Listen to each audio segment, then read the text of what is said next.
For what is it worth if a man shall gain the whole world and yet forfeit his life?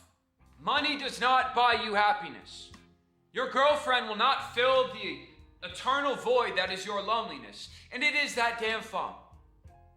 But this is the message that we're getting sold over and over and over again. Money's going to get you happiness, man. That girl's the only way that you're ever going to feel loved. Or you're ever going to be happy in your alone life. Because a distracted man is useless. You are harmless when you're distracted. You are harmless when you cannot think for yourself. You're harmless when you're idly on social media all day long and they're telling you what you should and should not shoot for. Give them bread in circuses and they will never revolt. You're harmless when the only thing on your mind is when you're going to catch your next nut. Are you kidding me? What have we resulted to? What kind of society are we living in where money, sex, and drugs are the only thing we look forward to? I know this. I'm very familiar with this because I've been in those same exact shoes. And now we're at this point where we're so far off the track that leaving the rat race is actually what's keeping the rat race going. You leaving the rat race and becoming rich is the same exact people who are keeping it going. These people selling their literal soul, because that's what selling your soul is. It's when I trade my morals for a maternal gain. It's when I become rich, but all these 10-year-old kids are the victims of me making that money. It's when I sell a course on how you're going to get rich, and that course makes me rich, but I had to rip off a bunch of little kids to get there. I just sold my soul. I sold my morals so I could become rich. An OnlyFans girl or boy, they're selling their body, their morals, so they could become rich. You giving an advertisement that you don't align with. You're selling your morals so you could become rich. That's what selling your soul is. Obviously, there's probably some form of it where you could literally sign a contract with the devil. But it's as simple as that too. Of me just saying, you know what, even though I don't align with this, I'm going to sign it because I want the money. It's when I'm putting money above my own morality. And I've actually just witnessed this in my own life. To the point where I had to be smacked in the face with the verse, for what is it worth if a man shall gain the whole world but lose his soul? Because I felt like I was at a crossroads in my own life. And that crossroad right there, if I would have took the wrong turn, that would have been the start. That would have been if somebody made a video essay on me about how I lost my noggin, or how about I sold my soul, I was a sellout. That would have been the first point probably. Because somebody would have looked at it and said, he just promoted something that this whole entire time, these whole 2 years that he's been posting social media, he has never once aligned with.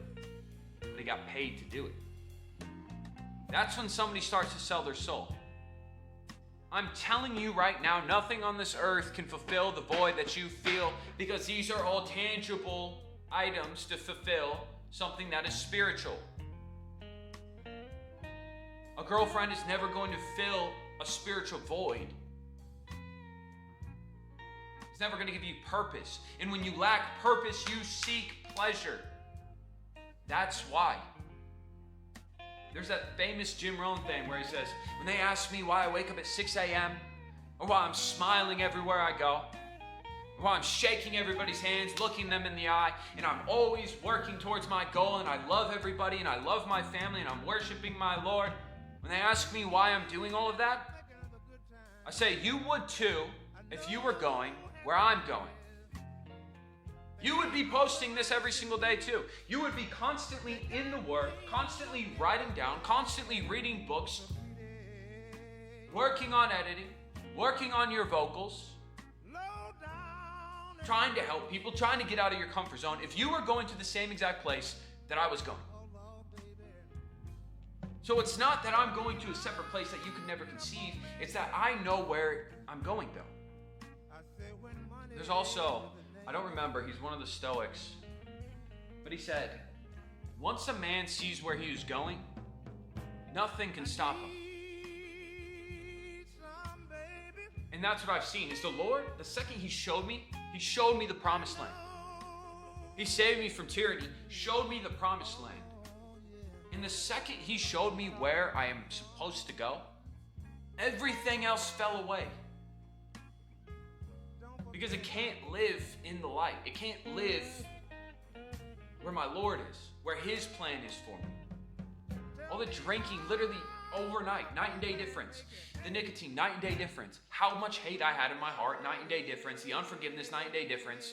The excuses, night and day difference, because there was no other way. Because I can't see any point for that anymore. It's like actually taking the red pill and waking up, where you're just saying, the money, becoming rich, all the cars, the houses, the 20 wives, what are we at this point? I'm saying, oh, we're supposed to have sex 100 times a day. That's how we're biologically engineered. I'm supposed to have 20 wives. And these guys are all cucks. Like, what are we talking about? We're so far off the trail, we're like getting smacked back in a distorted view, even though that literally just made no sense what I just said. But actually having your eyes open to the truth. Of saying this world will never give you anything. And that's what the Bible is telling me. So Jesus said, pick up your cross and follow me. For what is it worth if a man shall gain the whole world but lose his soul? I'm going to continue to repeat that because that continues to hit me in the head. What if I gain everything I wanted on this earth, but that's it? My 70 years maybe, 50 more years, less actually, 47 more years of my life, and that's it. And I sacrificed eternity for 47 years of something that never even fulfilled me. Is it worth it at that point? Is it worth it for you to get all the rich and success and leave your family and your friends just so you can waste the rest of your life pursuing something that will never give you happiness? And I want to say, one of the clearest signs of this, that money will not buy you happiness, is the people who are depressed before they get money are still depressed after. They're still committing suicide after they're rich, after they have every single thing you could possibly ever want in this world. They still commit suicide. Well, that's not everybody. It's a lot of them. They're terrorized.